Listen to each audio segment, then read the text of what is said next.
Buhay. Hala, ano nangyari? Oh my God. Ba't umaakyat siya? Hindi ka kasya sa taas. Hala, di kayo magkasya yun sa ano, sa butas? Kasya din. Oh my God. Ay, hindi siya kasya sa butas kasi sobrang laki niya. Ang laki na kasi. Pero nag-expand yan eh. Butas. Hala, ba't may makaakyat siya? My God. Putik na dyan. Ang laki. Ah, meron siya. Pero gusto niya ulit tumakas. Naku, ang laki Lalo niya. ng Grabe. Hi. Gutom siguro. Naku, feeling ko nagugutom siya. Kasi ganyan daw yung panagugutom, parang magalaw siya.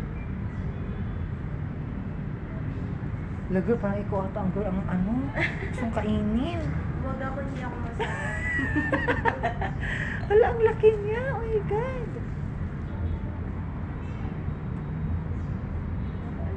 So, pag yung makikita mo sa higaan mo, gano'n gagawin mo?